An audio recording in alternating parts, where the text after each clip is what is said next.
Hey, everyone. Hi. Hello. Welcome to another episode of Allison. Hey now. Greg, what are you doing here? Hey, what do you mean?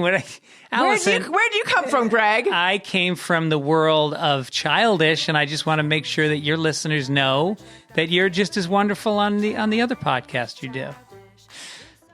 What if they don't have kids? Don't need them. You don't need them. A lot of our listeners actually tell us they don't have kids. We talk about sex. We talk about all sorts of dirty stuff, Yeah. but also parenting stuff. Yeah, so. Check out Childish. New episodes every Wednesday, wherever you listen to podcasts. Childish, oh shit, maybe I should have tried it next. Allison Rosen is your new best friend. Allison, with her good times never end. Allison Rosen, doing the wavy pencil dance again. Allison's your new best friend. Hey, everyone. Hi. Hello. Welcome to another exciting episode of Allison Rosen is your new best friend. Very excited for my guest today. And yes, I did use the word excited twice. That's how excited I am 3 times.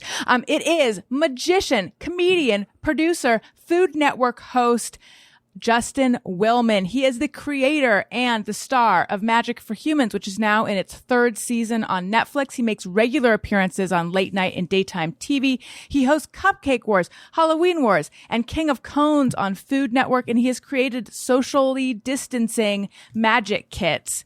Did I say that right? You did. I mean, the intro is really good. This is a really good intro. So the social distancing magician starter kit.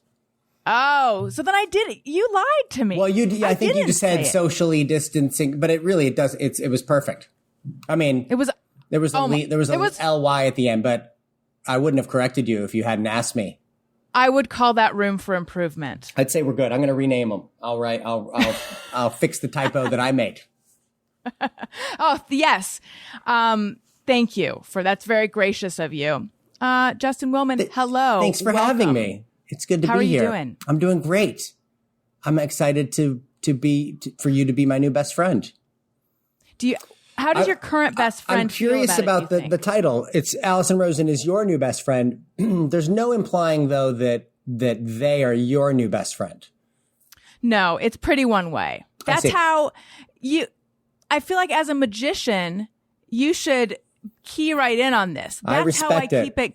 That's on the back end or whatever it is that you guys call like how you actually do this. We call it, I mean, in magic, there's a term called dual reality, which is where 2 different people have 2 different realities of what just happened. They both might be amazed, but one person's reality might be a little bit more impossible than the other. I've already said too much. We're like a minute in. I'm already divulging secrets, but I do respect the one-way magic psychology.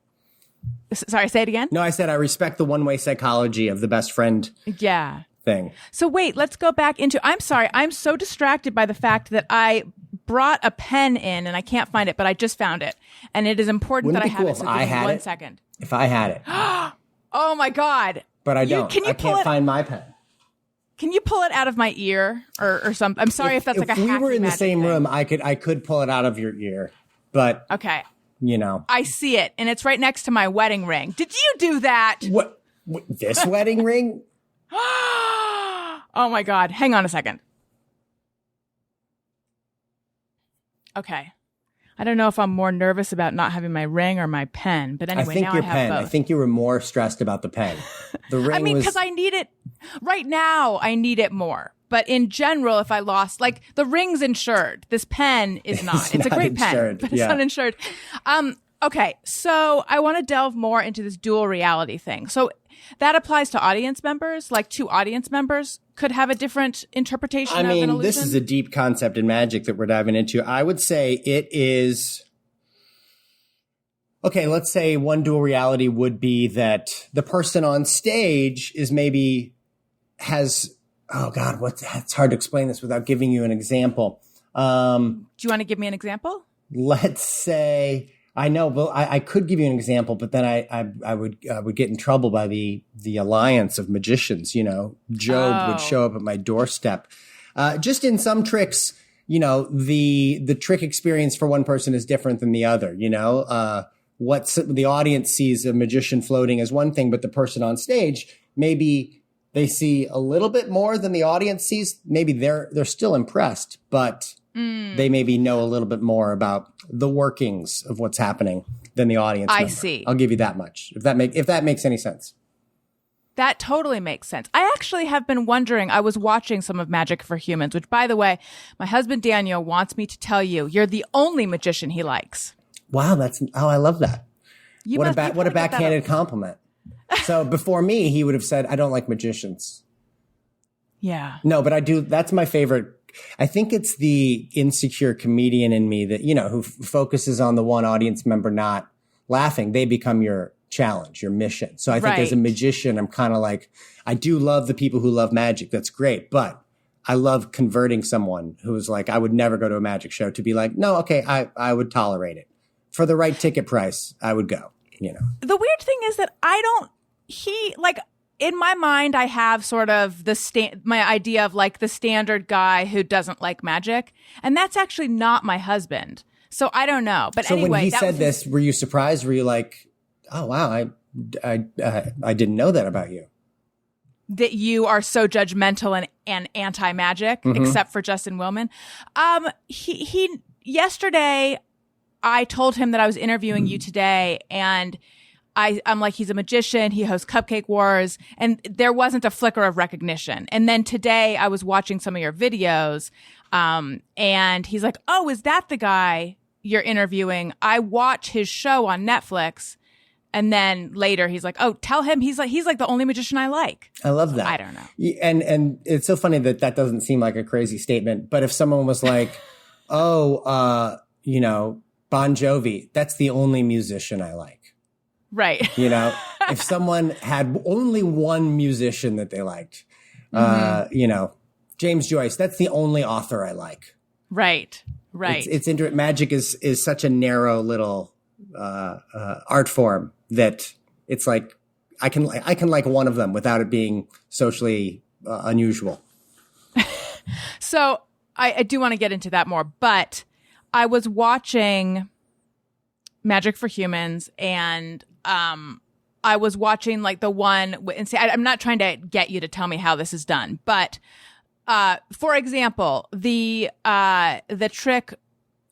Do you call it a trick? I call it a trick, right? Yeah, the tricks. trick with the helmet that they're wearing that makes them really smart. Mm-hmm. Would someone in that bit have a different reality than, say, me watching it? Oh, wow. Interesting. Slightly. Without giving too much away, like the girl who recited Pi, like she doesn't know how she did it. She doesn't know necessarily how that information came to her. However, it did. So for her, like it's a different reality for her. For someone watching, it's like, well, we have nothing to go off of. We're not in that helmet. We're not you. Like the girl solving the Rubik's Cube doesn't know how she solved the Rubik's Cube, but if she would maybe describe the experience differently than her friend who was watching it, if that makes any sense. Yeah. Yes. And that's how it is sometimes in magic. But I feel like there's also that experience with, live comedy versus watching a special.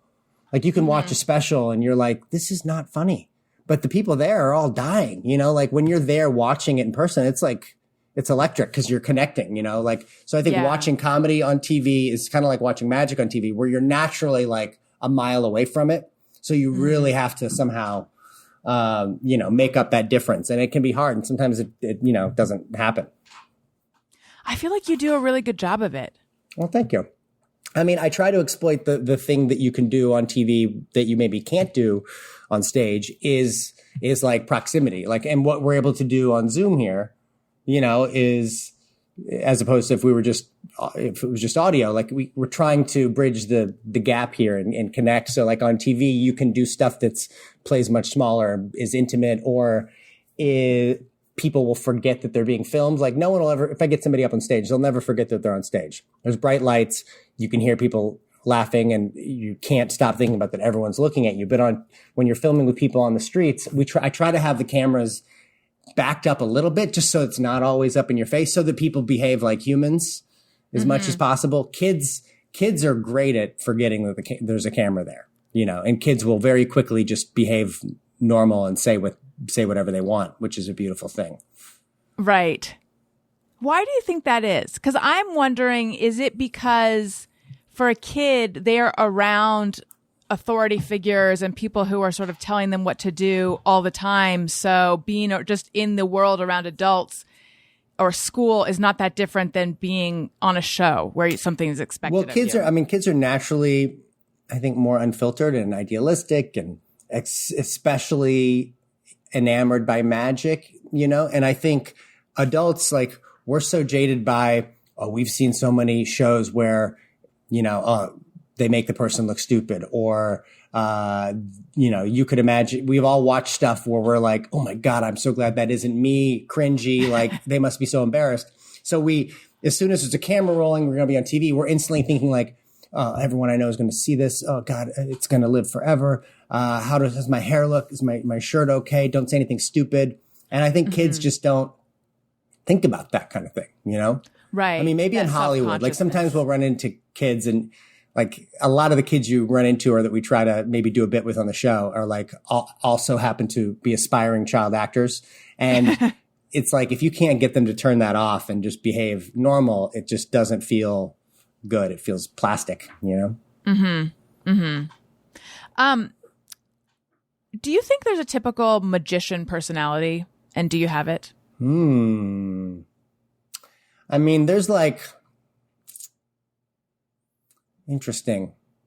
I mean, I must have, obviously I am a magician. I love magic. I nerd out over it. So there's like, I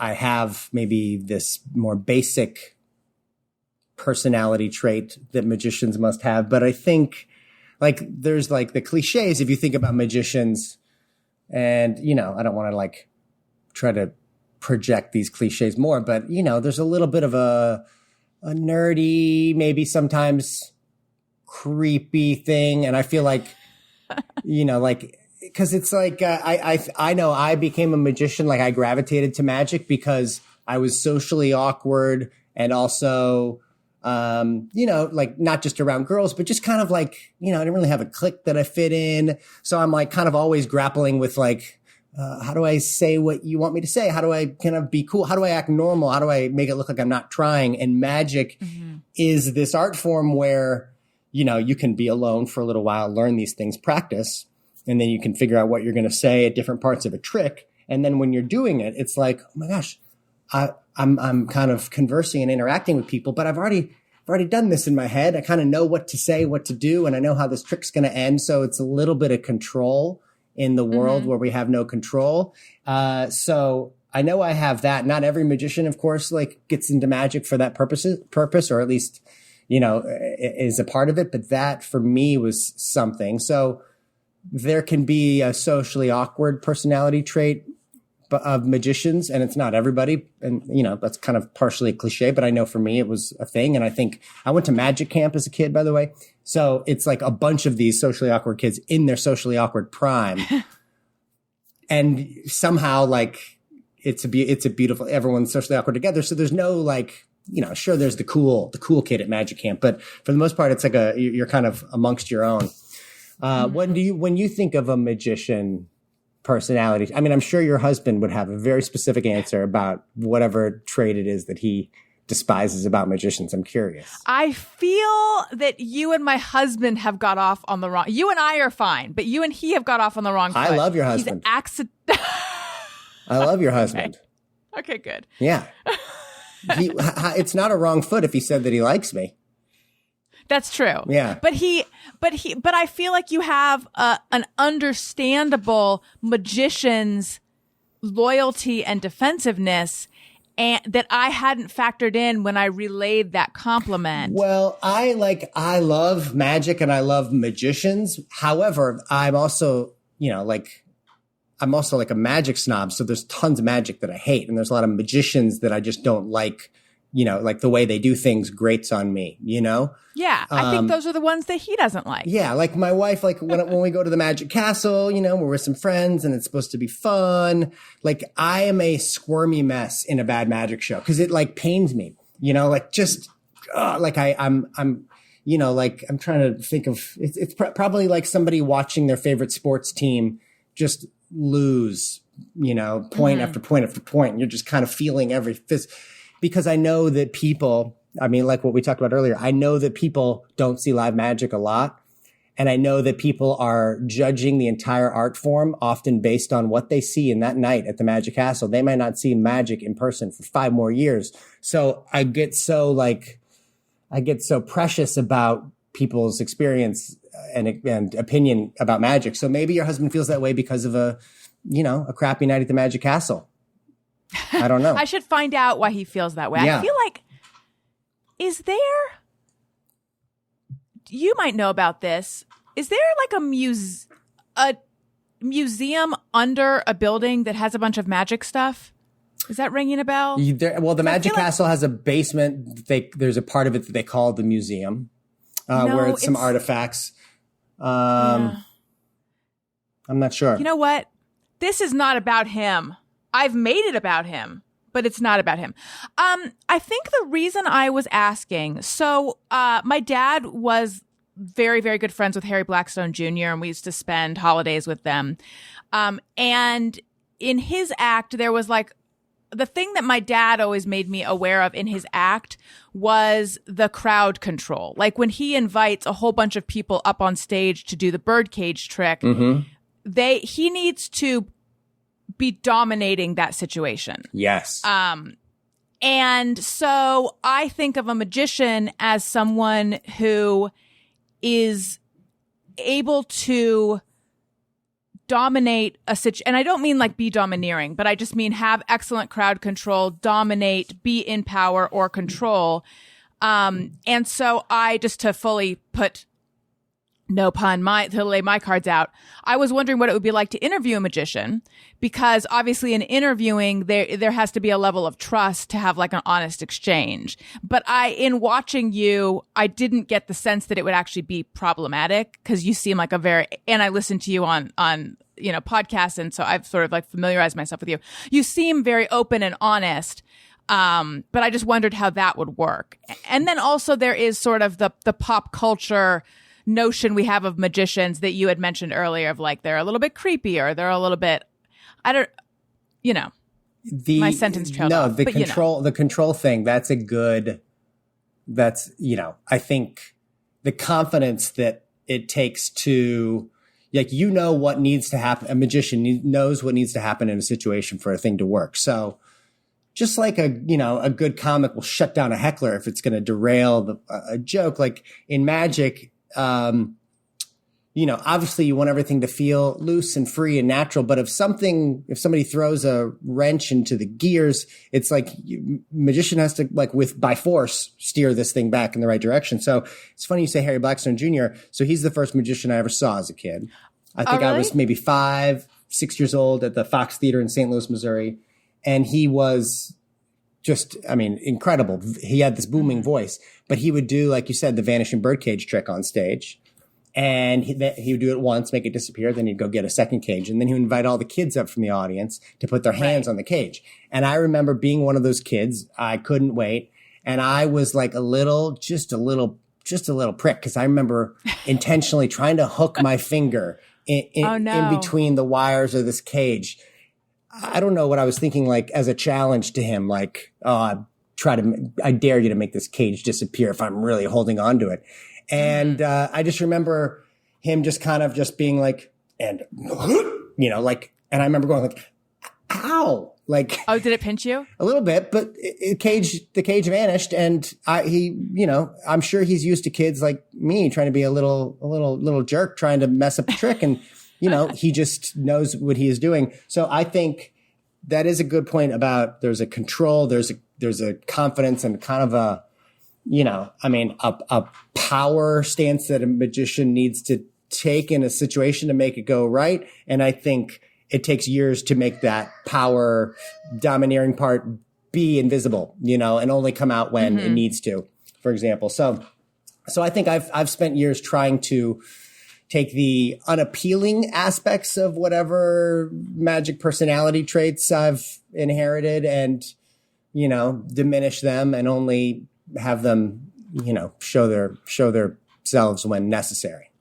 So that's why I try to be an open book. I found that a magician who, like this kind of a flawless, all powerful magician, like you're just setting yourself up for the time where something goes wrong and you look like an idiot. So I find this much more human, fallible thing to not just be, easier to pull off because stuff will go wrong and you could, roll with it and laugh it off. But I just think it makes you more human. And maybe that's something that magicians take a little while to learn how to do, is to be doing magic, but also feel like you're a human being, a normal person. Yeah.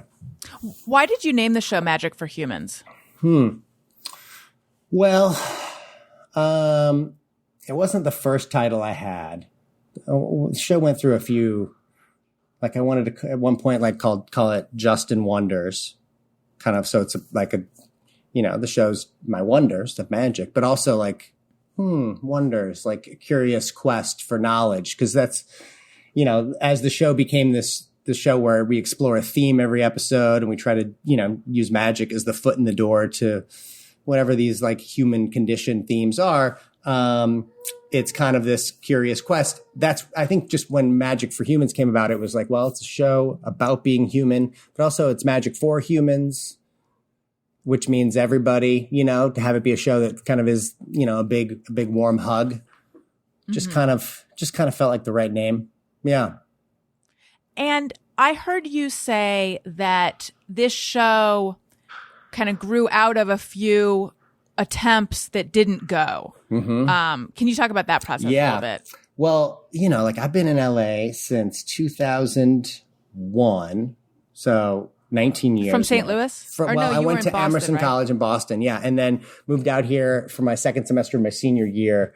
And then I think, everyone, especially when we came out here, I lived with my best friend, Dan Levy, who's a stand-up comedian. And I would kind of go with him and we would do comedy nights and stuff. And you just hear left and right about, oh my God, he got a development deal. She's making a pilot, all these things. And it feels so attainable, So pretty quick, you're kind of like trying to come up with what's your thing, what's your show. And obviously I was way too green and ready for it at that point. And then finally, fast forward, it was probably 15 years later, I got a pilot on Comedy Central called Sleight of Mouth. It was kind of like a Chappelle show format on stage, doing a trick for an audience, but then tossed into clips. And they didn't pick it up, but they aired it. And then we did another one that was kind of like a show where I solve America's problems, kind of like Colbert Report magic thing. But it just felt not fully authentic because, something about making magic divisive, and political. It kind of felt like, why are you taking this pure thing and making half the audience hate you for it? So, but it was a good learning experience. And those, but each one of those had a little nugget of something that was some good. So I just kind of got rid of the bad and took the good and kind of balled it up and we repitched it to Netflix. And it was like the right place at the right time. Did you feel ground down by that process? And I know that you went to rehab, right? When you were 25? I did. Yeah. And you had, so that was on Alexi Wasser's podcast that I heard that. And yes. you were starting to talk about just like how you sort of got into doing drugs and your experience of coming to LA. Can you talk a little bit more about that? Like, did that have to do with feeling rejected? I think it had to do with, I think it had to do at first with feeling, like I needed some sort of a leg up, like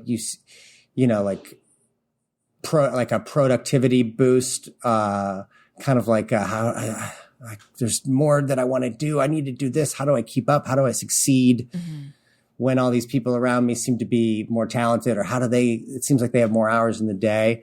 So that's when kind of like, the uppers or the speed kind of seems like a good solution at the time. And that very quickly, and it fools you into thinking it is for a very brief time. And then it very quickly becomes like, wow, I did nothing today but that. That's not good. And how quickly did that happen? A month or two, couple months. Wow. Yeah.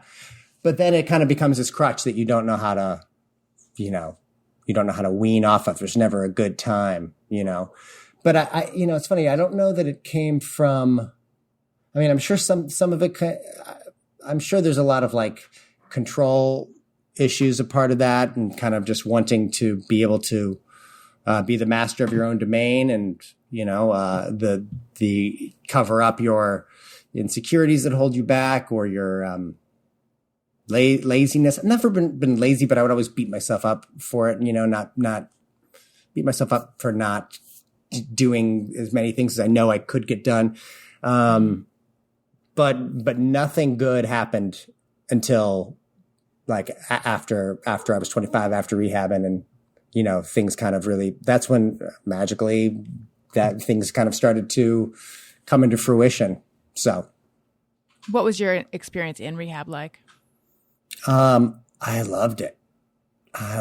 Like I'm sure just like people who smoke, and you're like, I want to quit smoking, but you make up in your head how bad quitting smoking is going to be, and how, I'm going to feel really crappy for so long. There's never a good time to do this. I don't want to be, I'm going to be so hard to be around. Like, you make up how bad it's going to be. And it's not that it's that bad. It's like, the addiction trying to stick around and kind of play a mind game on you into thinking that you can't get by without it. So for me, like, I was kind of hiding this thing for so long. I mean, there's a lot of parallels to magic here. Like, obviously being kind of a master manipulator, secret keeper. And, as a magician, you keep secrets. So I was kind of like keeping these secrets from the people close to me in real life. And it was a chance to, and it's a burden you carry around with you. It's so much stress thinking about, what you've told one person to cover up this or that. So it was a chance to just like, come clean. It was a big weight lifted, and to be able to like say, cause I have, I've got too many shows to go to rehab, but it's like, okay, we're going to have you buddies, you cover these shows for me. This, I'm going to vanish for a couple months. And, it was just a beautiful load off and a chance to just work on yourself. And did you check yourself in, or was there an intervention? There was a little intervention with my girlfriend at the time, and my family, that kind of, the jig was up. And yeah, it was just such a relief. Yeah. Yeah. Big time. To not be living with that secret. Exactly. And to not be like having to manage it. And just to not feel like you're, being held hostage by something, that you kind of hate. You hate that you are so strong and confident and ambitious in all these other areas, but that you're, kind of just, you're just a lackey, you're to this other thing that nobody sees, So it was very freeing. Do you consider yourself an insecure person? Because you really don't seem insecure at all, but you said something earlier about, feeling like you didn't fit in or didn't know how to handle social situations as a youngster. I mean, I am. I think that I am. In certain ways, I'm not. Like, I've got a healthy confidence, but I feel like there's this, I guess it's imposter syndrome, where, you're kind of thrust into this world, and you move to Los Angeles, and you're a little fish in this huge pond. And when good things start to happen, you kind of, I think at first it's a good thing to feel like, oh my God, am I good enough? Like, I think that the flip side is like, yeah, I deserve this. Every little good thing that happens. Yes, that's right. More, bring it on. I feel like, there was always a little bit of like, well, I'm not the best magician. I mean, for a while I was, very hacky and very just kind of like derivative, and, like watching those old tapes back, I'm like, oh God, I can't believe I, thought this was good. But I know that I was kind of insecure about it at the time. And it just took a while to, to shed insecurities and be confident to be totally just real and authentic, and kind of show your cracks, make that what makes it special. Derivative and hacky. in my jokes, in my choice of material, performance wise, like in magic, there's a lot of magicians can get away. There's a reason why, if you go to the Magic Castle, if you go 1 week and you go a week later, you might be like, I feel like I saw some of the same tricks. Cause there's in magic, you can get by buying existing tricks that are out there and kind of just doing it the way magicians do it. And because people don't see magicians a lot, they might never know the fact that you're doing a trick that is not original. And you can get by in your own little bubble. If you're a magician doing local gigs in Seattle, no one you perform for will ever know that you're kind of doing, you've kind of ripped off somebody else's trick, and you can coast by that. And also just, doing hacky low hanging fruit jokes that get laughs and people don't know that they're not your jokes. Like all those things that when you're a big fish in a small pond might fly, but you kind of don't feel good. At least, you don't feel good if you're doing material that is not original. Nothing feels better than shedding something that maybe works, but coming up with crafting something that is unique and your own. So, that's kind of what I got by doing for a while until I kind of saw the light, and I had enough good friends who were comics that I would tour with and stuff. And they would just, call me out on my BS jokes or whatever, one-liners that I would fall back on to get a laugh and write new stuff. When you think up a new trick, do you, are there people you work with to design stuff, or do you do everything yourself? How does that work?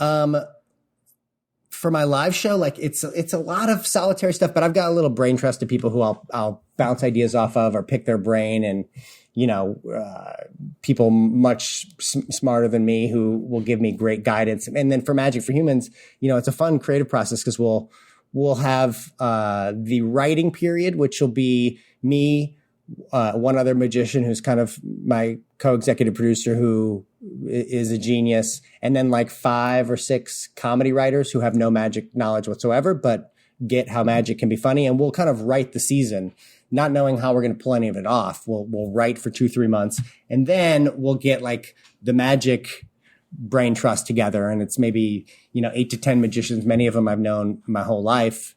And each one of them is kind of like an Avenger who has a very specific specialty. And we'll just figure out how to pull this stuff off or write a new version of it that is achievable. And I love that because I love having the show not be written with constraints in mind. We don't know how to do that, so we're not even going to bother pitching that idea. It's kind of fun to have a blue sky and then narrow it in, because you'll definitely have stuff that ends up on screen that, hasn't been done before that way. Mm-hmm. I love the video series that you have been doing during quarantine with your son. Mm-hmm. Those are great. Thank you. In each of them, he kind of messes up the trick, and then we see how it's done, right? Right. How was that the intention at the beginning? Did that just happen, and then you're like, this is great, I'm going to go with it? That was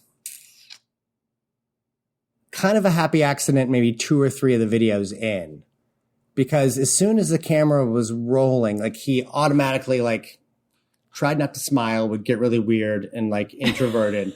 And I think the first one where he busted the trick was pulling the diaper out of the cup, and I kind of right. So you pour water into a cup, and then the water magically disappears. Right, and then he, staring into that cup, reaches in and pulls out a diaper, and you see that's how the trick worked.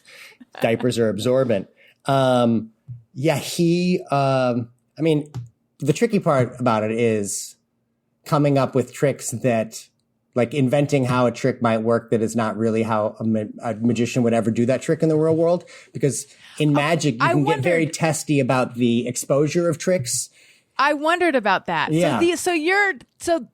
So you're revealing fake magic that actually works. Yes. Kind of like, Wow, you know, that's- and that's what Penn and Teller would kind of do for years. They were always the bad boys of magic where, you know, they'd have this reputation of revealing the tricks, but it was always a trick or an illusion that they invented for the purposes of, and often how it was done is a little more like Rube Goldbergy and impractical than a magician would ever Right. do. So, yeah, that was the fun part to figure out for those videos with Jackson was what are tricks that I wouldn't be, you know, getting magician enemies from. So I know that you grew up in St. Louis. What are your parents like? Well, my mother, and she passed away a couple months ago, but she was. I'm so sorry. Thank you. Yeah, she had Alzheimer's for a decade, so it was you know, it was something that we'd all been kind of mentally and emotionally preparing for. She was an interior designer and very, very like artist, like very, just exciting, flamboyant, and, you know, like late to everything, not really like adapting to the, you know, like the real world, but she was a very successful interior designer, but, you know, like such a, what side of the brain would it be? Such a right brain? I think the creative one side of the is brain, you know, left brain, I think. whichever side it is. So enthusiastic about, you know, not just her design, but just like school projects and this, and, you know, would help me paint posters when I'm running for treasurer, and like loved the magic, like was so supportive of the magic, very much fueled this kind of like, you can do anything you want to do, you know, creative, whatever, you're talented, I love everything you're doing type of thing. And then my dad, also very supportive of the magic, but kind of from a business side of things, it was like, okay, well, we should make business cards, and you should have flyers up, and you could be doing gigs at birthday parties and stuff. And he would chauffeur me around. So he was like, he didn't have the tools to necessarily nurture the creative aspect of it, but absolutely could see the entrepreneurial aspect of it. He was a airline pilot for years, so he would travel a lot. So I would be, you know, he would be gone 3-4 days of the week. So it was kind of my mom running the ship, and, you know, she was kind of loose and lax with discipline and everything. And my sister and I would kind of a little bit run amok and take advantage of it, but we loved it. So I kind of grew up as a mama's boy for sure. But my dad, they very much had non-overlapping skill sets to impart on their children. So it was a good thing. Yeah. How are you doing with the grief? And I have to ask, because at the beginning of the lockdown, one of my listeners lost her mother, not from COVID, but still, I still sometimes do shows where I take calls and I ask people, you know, how are you guys doing with COVID and all this? And so she reached out to me. She said that she like wanted to call, but just couldn't bring herself to leave a message, but she was really struggling with losing her mom, who she was very close to. And, I tried to connect her with other listeners that who've lost parents recently, and it's just been on my mind. And yeah, and you lost your mom a couple of months ago. How are you doing? I mean, grief wise, obviously it was like very, very difficult and shocking at first, no matter how mentally prepared you think you are. But like Alzheimer's is such a slow burn that before you know it, like, you know, even just thinking back on the past couple years, like 3 years ago versus 2 and 1, like, you know, just the deterioration of who she is socially and the things that she remembers, and seeing kind of how much stress it puts on her to not be a burden in social situations and trying to keep up or pretend like she's following along. And, you know, you see that eventually go. So there's just a lot of this strain on her. So the comforting thing is knowing that there's no more suffering, you know, like knowing that every day was very much confusion filled, you know, when you're dealing with Alzheimer's, and you just can't help but like just empathize so much about like, oh God, I mean, and also, you know, like my dad was a real champion in the past couple of years being her caretaker, but,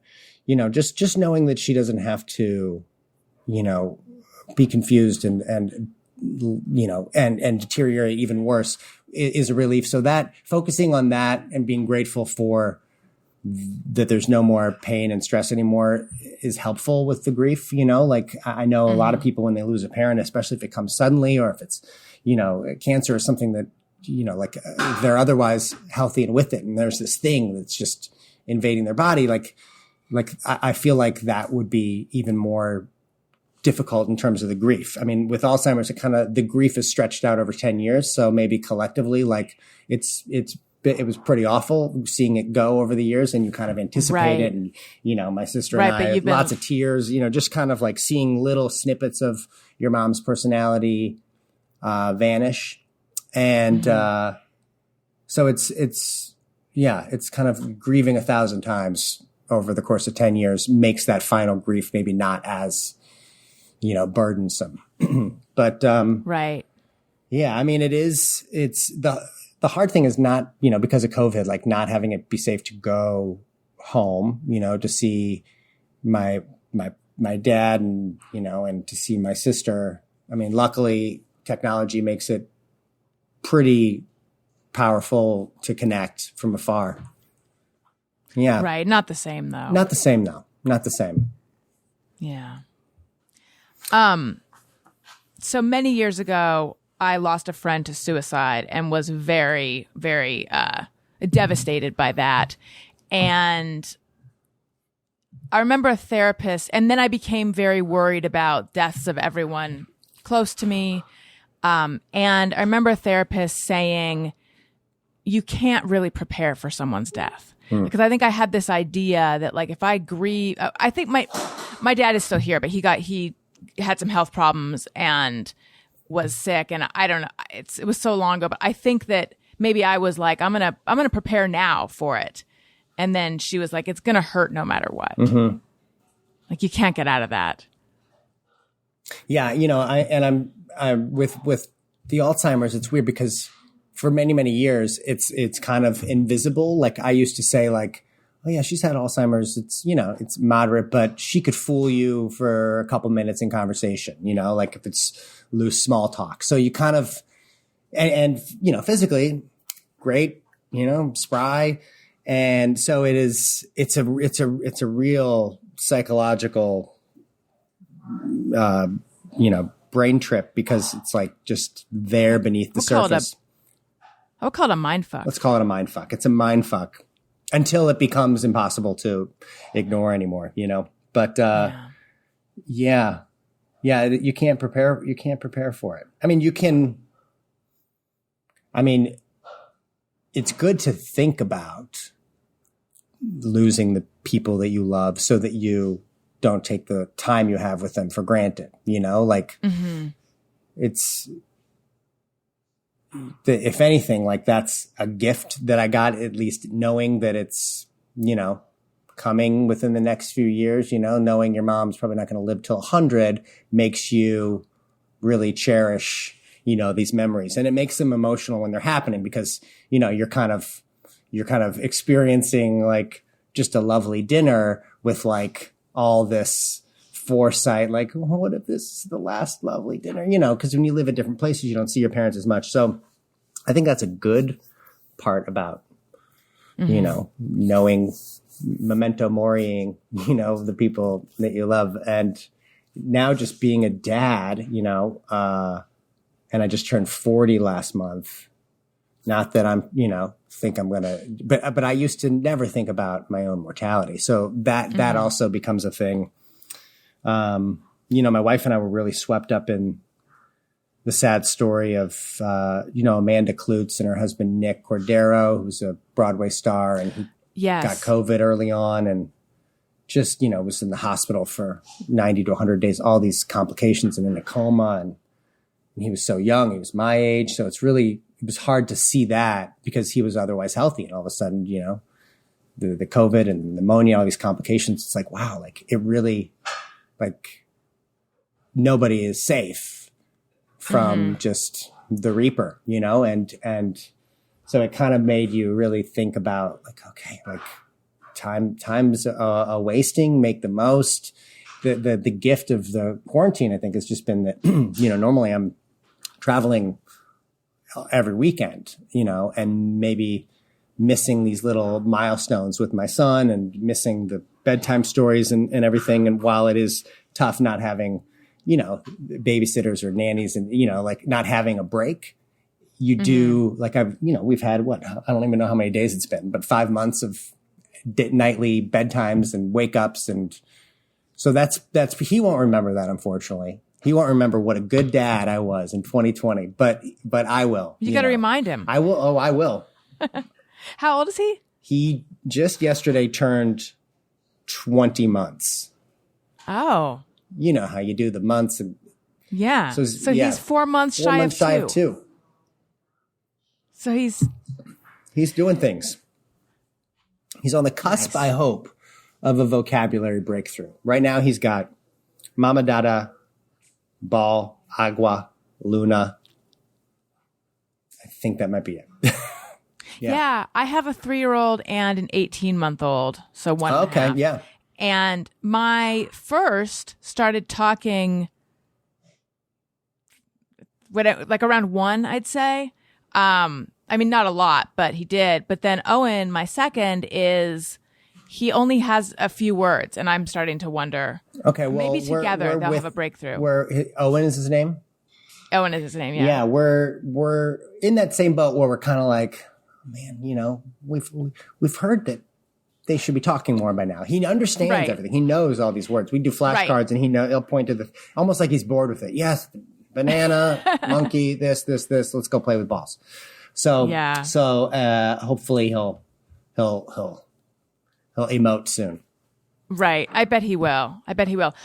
So I have some questions here from, so I'm on Patreon, patreon.com/AllisonRosen is where you go for behind the scenes stuff, bonus episodes, etc.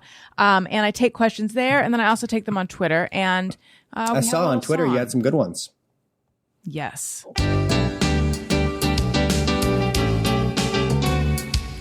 When we ask, they send them in. They're wondering how you have been. So thanks so much for answering these questions from our fans. Woo. All right. Jonas Reyes would like to know which of his magic tricks was the most complicated to pull off. Okay. Jonas. I mean, they're all hard. And like when you had asked before, like, was that grinding or something? I think you were referring to the failed pilot success. That was like, that wasn't grinding because there was like no loss of enthusiasm. It was in making a season of Magic for Humans. Like, that is a very difficult physical, emotional grind, because we're like, with Magic, you can't just like write the script and then go out and do it, because you don't know what bit's going to be good. You don't know what trick's going to be good until you do it in the real world. You don't know what the killer first trick is in an episode of the last bit.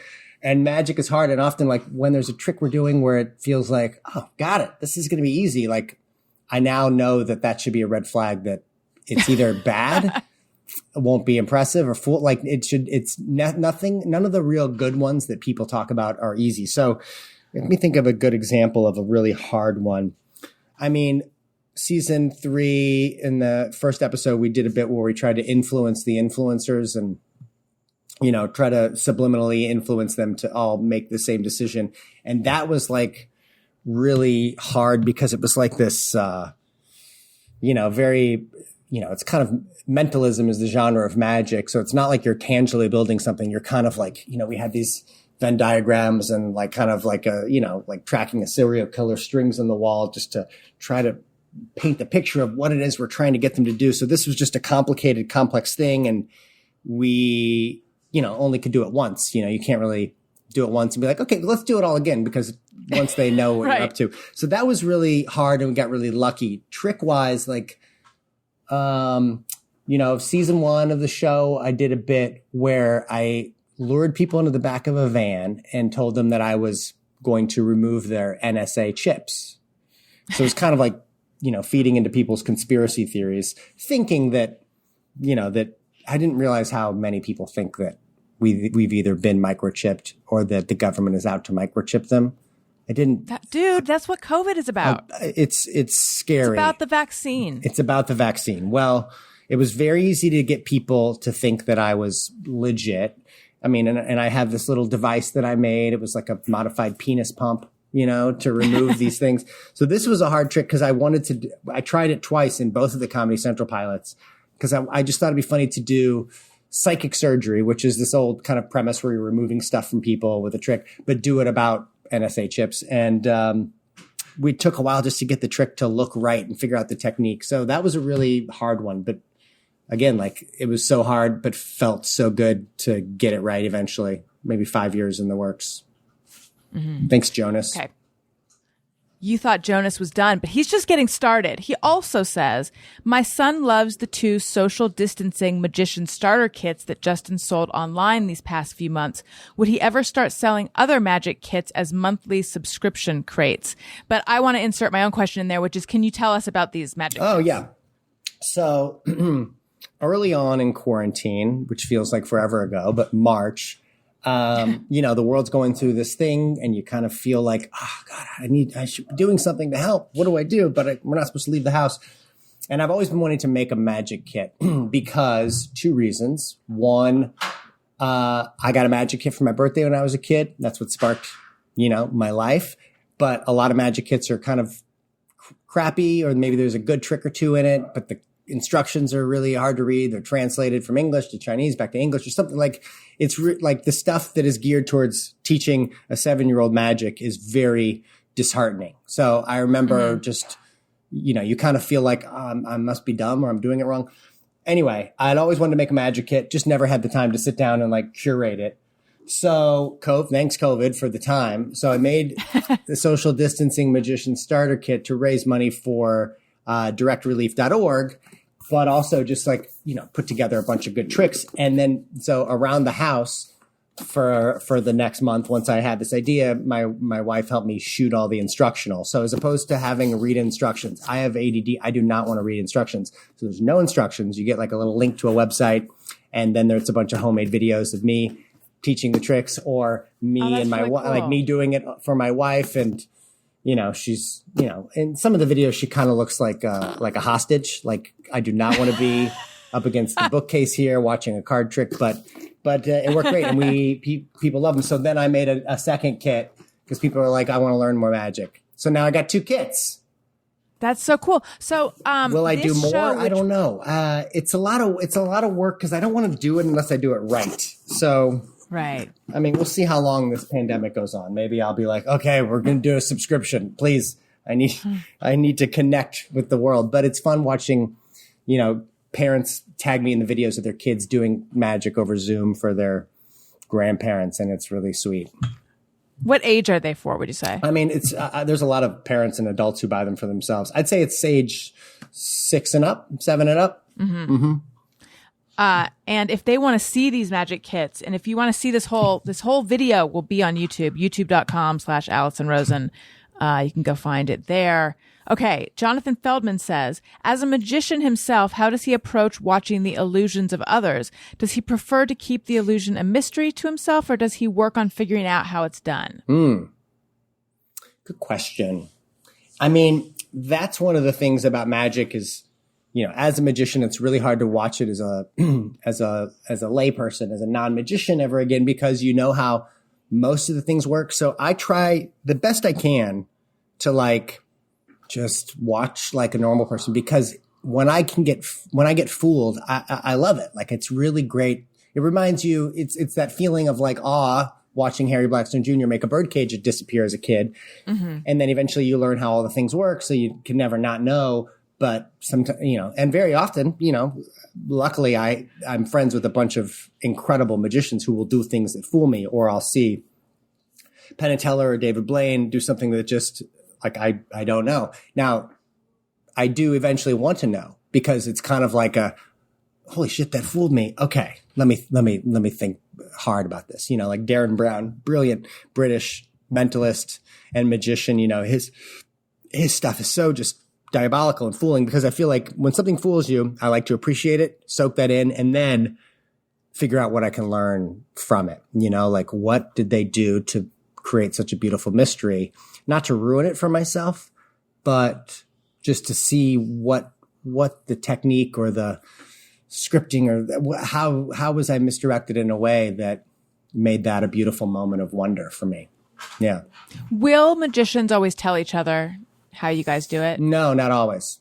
I mean, sometimes they will, but a lot of times magicians know if they have something that is a magician fooler, that they will try to guard that secret as long as they can. Yeah. Okay, this is a fill in the blank. Whitney C says, this is for you. I can have a little blank as a treat. Question mark. How would you fill in that blank? I can have a little blank as a treat. I can have a little nap as a treat. Now that's I can't. That's the thing. I haven't napped in a very long time, but it sounds nice. It sounds like a treat. But what a treat it would be if you could. Mm-hmm. Yeah. Okay, Jennifer says, and I'll have to explain this one. I am sure everyone will want to know his take on bar flair versus juggling versus card shuffling awkwardness, as well as what the exact name of the card shuffle that you wanted to learn. Okay, this has been an ongoing thing on my show. Okay. On a recent episode, I shared that I've always wanted to be able to do cool card shuffling, like where you just like accordion the cards like that. So first of all, what is the name of that shuffle? Like, do you know what I mean? Just the classic, or this one? No, like where you go like where you shoot them from. I had heard actually from, I'm pretty sure it was from Bellamy Blackstone, Harry Blackstone's daughter, that it's called the Russian shuffle because one card is Russian after the next. That's one of the jokes I used to use in my hacky days. Maybe she was just doing a joke. I think she was doing a joke, but they call it there's the dribble the cards. Can you, then they call it, you do the snake where it's like, it looks like a snake, but this one is riffle the cards. Can you riff? Oh, riffle. Maybe that's right. Know the basic word here. Springing the cards. Do you have a deck of cards Let right me there? See. Where are they? Because I'll wait. Let me see here. Hold on. I must. You guys, this is what I've been waiting for. It's about to get good. Okay. Just dropped them. I just sprung them.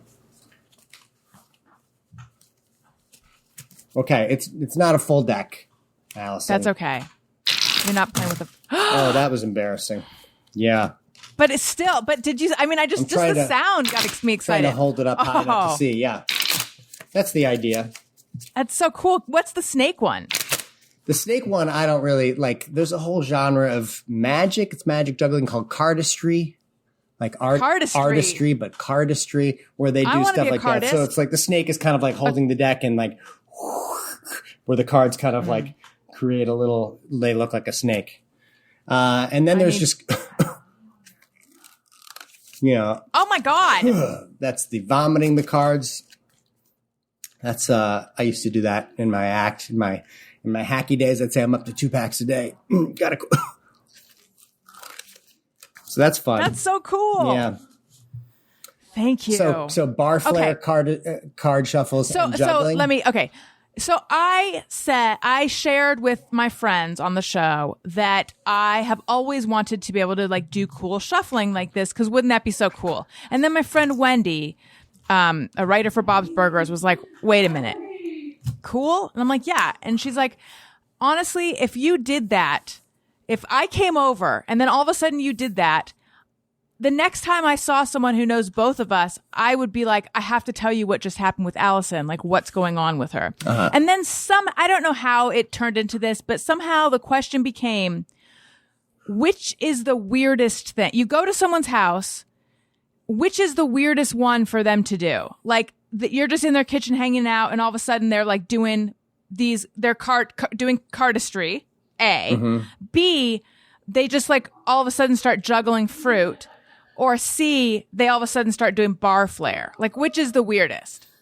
Well, it all depends on the context. If someone's making a smoothie and they start juggling fruit before they do it, awesome. Wow, I have a cool friend. If someone's making you a cocktail, all of a sudden they're doing bar flair, awesome. I have a cool friend. Oh, let's play cards. Oh, and you're doing cool shuffles. Wow, I have No, these are cool. But if it's out of context and you're not doing are all out anything of related context. to any of that, I think any of them could feel strange. I would say, I mean, just doing something about bar flair maybe out of nowhere feels like, are you making a drink? We're not drinking? Okay, then what the hell are you doing? Like that feels a little strange. like you're just But showing maybe it's off. I'm just jealous because that's the only one I can't do. Have you tried? I have not I tried. feel like you could. I bet you could do it. Well, hey, quarantine is a time to start a new hobby, so that could be one of them. That's right. Okay. Some questions that came in on Twitter. Carl Schweitzer says, a lot of magic tricks seem to be a variation on tricks others have done in the past, but I know magicians do create new ones. Which original magic trick is he most proud of, and which ones are the most difficult to pull off? Great.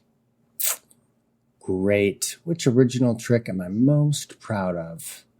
I mean, it's funny because I often get most proud. I get very proud of really clever adaptations of old things, like, season 1, we recreated the marshmallow test, the Stanford marshmallow experiment with the marshmallow and can the kid wait?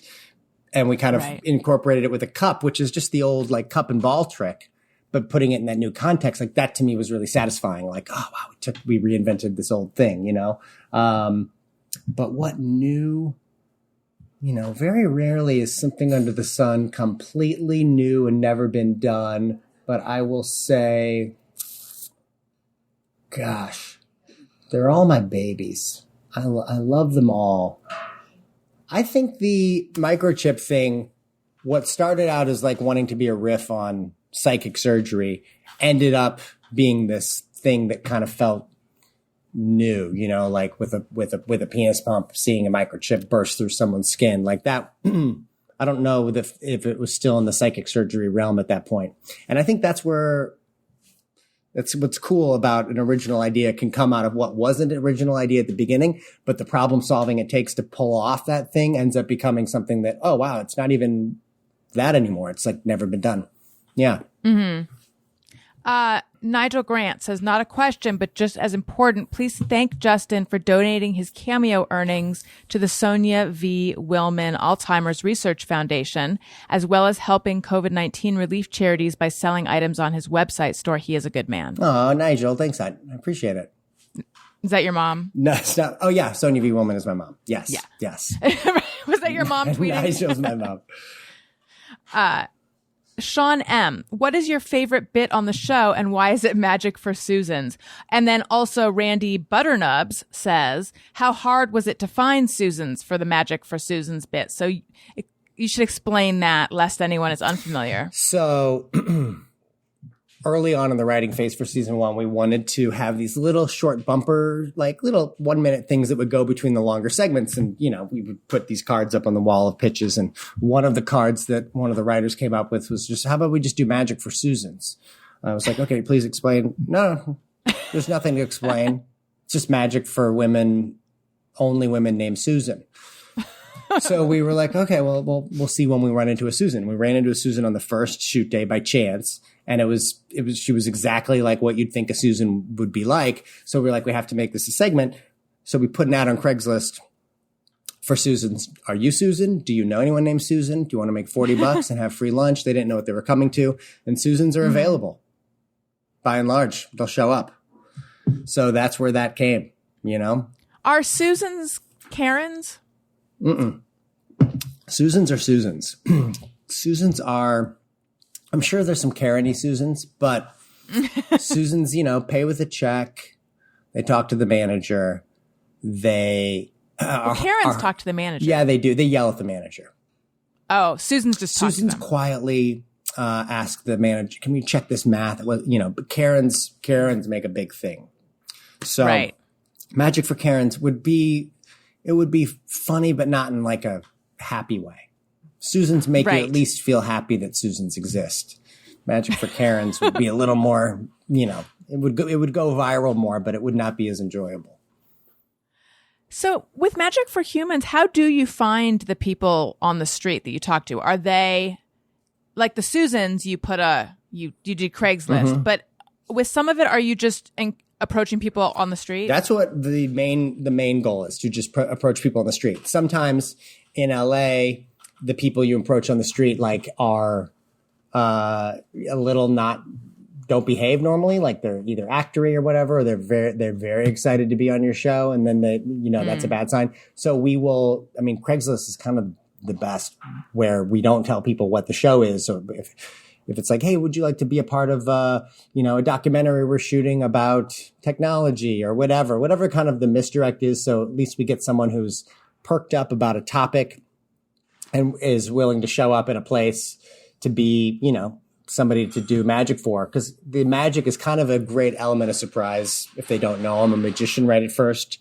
But the best people are always people you just wrangle on the fly. Hey, go get that guy, The one where they're eating donut holes, what did they think they were? Those were all just people we pulled off the sidewalk. Yeah. So they were, okay. I think I told them we're shooting I think I lied. I was like, hey, it's Justin Willman from the Food Network. Hey, we're shooting a thing about sweets. Would you mind helping us out? A little eating competition. Roped him in.